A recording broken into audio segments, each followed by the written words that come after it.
Bonjour, bonjour, bonsoir, bonsoir à toutes et à tous.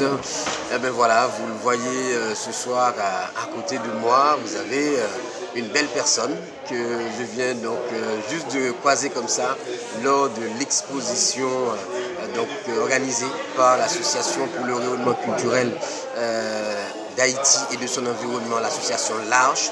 Tout à l'heure, nous aurons l'occasion d'échanger avec son président.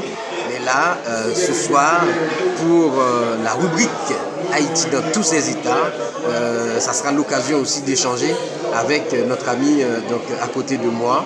Je dis notre amie parce que même si elle va se présenter tout à l'heure, mais je trouve ça super intéressant donc de croiser des gens comme ça qui s'intéressent à Haïti, qui aiment justement donc échanger avec les Haïtiens et qui sont curieux positivement parlant donc, de ce qui se passe chez nous.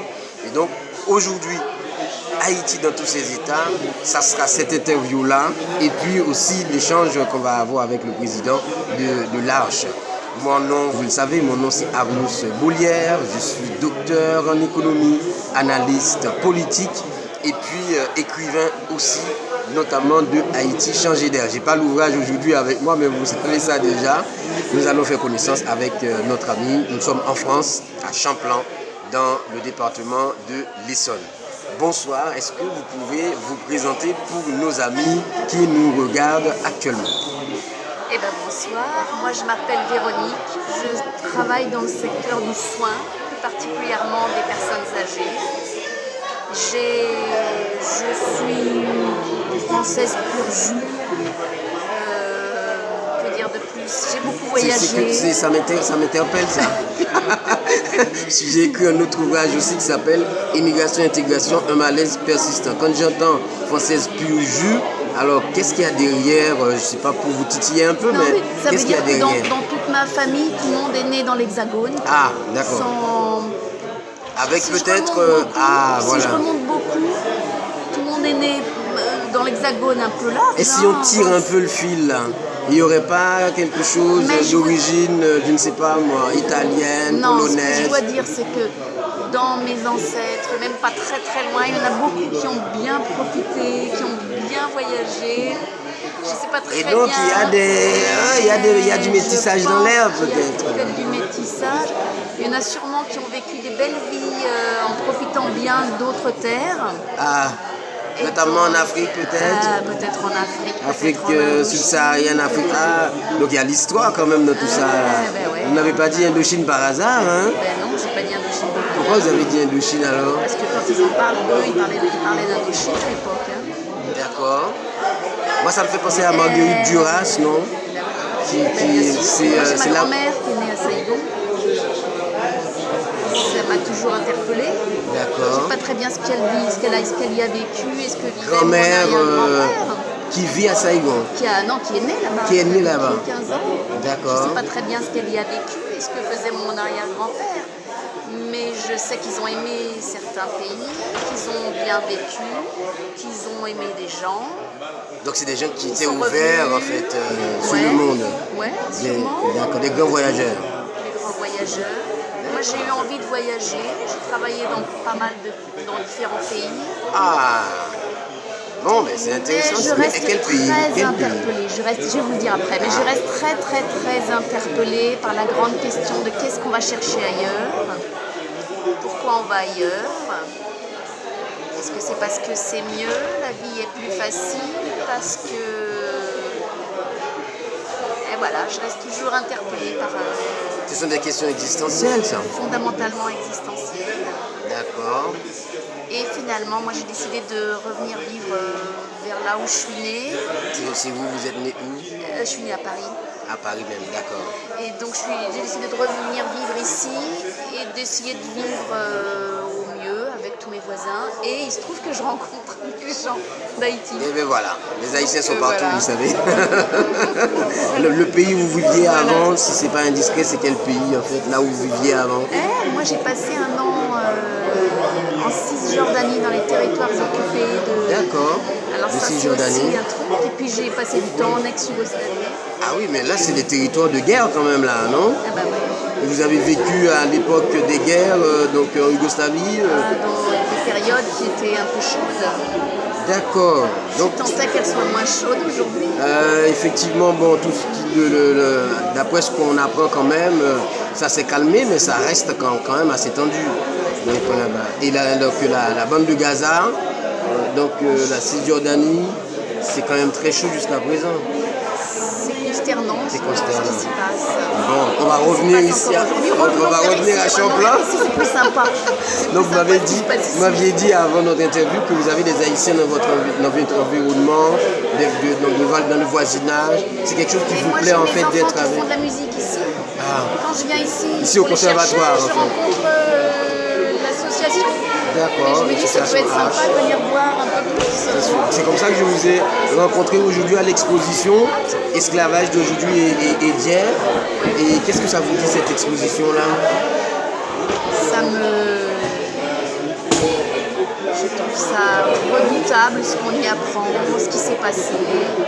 Vous n'avez pas appris ça à l'école alors? Même si j'ai l'air un peu vieille. Ah non, mais c'est pas pour ça que je pose la question. Je ne crois pas avoir appris à l'école l'histoire de France. D'accord. On n'a fait que des belles choses dans les colonies françaises. Je fais partie d'une génération où déjà on nous racontait que ce qui s'était passé dans les colonies, c'était pas toujours très joli. Ah, vous étiez déjà sensibilisé. J'ai l'impression peut-être plus que ce qu'on dit dans les manuels scolaires. C'est pas du fait de mai 68 ça? Non? C'est pas vraiment un effet mai 68? On est en train de parler de mai 68 cette année parce que c'est la commémoration de mai 68. Je suis pas sûre. Vous n'êtes pas sûr que ça a un lien avec mai 68? Si vous êtes en train de me dire en fait que vous avez plutôt quand même été sensibilisé aux atrocités qu'il y a eu dans les colonies. Mais c'est pas le cas quand même. J'ai l'impression que j'ai été plus sensibilisée à ça dans les années 70 que ne sont sensibilisés les enfants. Les enfants d'aujourd'hui, quoi. Ouais. D'accord. Absolument. D'accord. Et ça reste une hypothèse quand même à creuser. Quand je dis mai 68, je me demande s'il n'y a pas eu quand même ce mouvement aussi, quand même, je dirais, d'émancipation de la femme, tout ça. Mais derrière, il y avait quand même une sorte de prise de conscience politique de ce qui se passait au-delà des frontières quand même françaises. Peut-être eu un début de prise de conscience, mais... Parce qu'on n'était pas loin, juste après les indépendances quand même aussi, notamment. Ça reste fragile. Ça reste fragile. D'accord. Et rien n'est jamais définitivement acquis. Je pense que les Haïtiens ont raison de rester vigilants. Mobilisés. D'accord, Ouais, très bien. Parce qu'on retombe facilement dans les travers.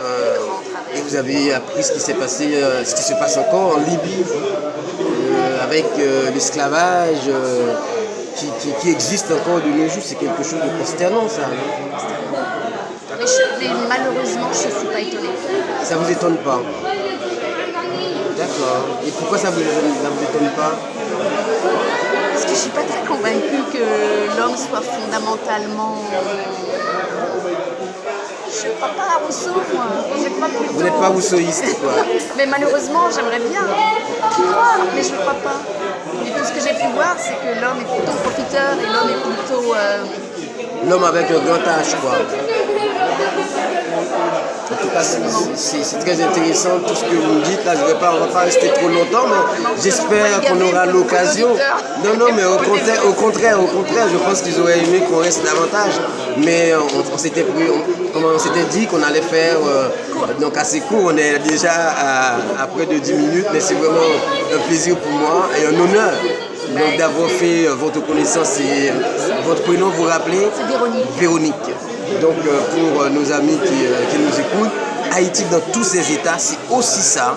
C'est-à-dire, c'est de chercher à savoir, à découvrir ce qui se passe sur Haïti au-delà donc de la terre natale, pour justement échanger avec vous tous, pour vous montrer que Haïti, c'est aussi ailleurs, dans la diaspora comme on dit.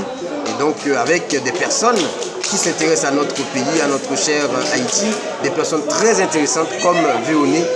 Mais j'espère que j'aurai l'occasion de la rencontrer à une nouvelle manifestation de l'association Arche, l'association pour le rayonnement culturel d'Haïti et de son environnement. On aura l'occasion de discuter avec son président tout à l'heure, leur fils réjoui. Bye bye, merci encore Véronique. Et puis bonne écoute à tous nos amis. Nous allons passer sur Réseau Nord-Ouest, qui est un média en ligne qui vraiment depuis quelque temps essaye de faire un travail extraordinaire dans, en tout cas, la presse haïtienne, notamment à l'international. À très bientôt. Mon nom, vous le savez, Arnouz Boulière, docteur en économie, analyste politique, écrivain, et puis aussi quelqu'un de très ouvert qui ouvre son micro, entre guillemets, hein, qui ouvre la caméra à Véronique pour vraiment discuter avec elle, parce que c'est ça, en fait, la vie aussi telle qu'on la conçoit dans Haïti, dans tous ses états, c'est l'ouverture aux autres. Allez, à très bientôt. À bientôt encore une fois. Merci. Bye bye.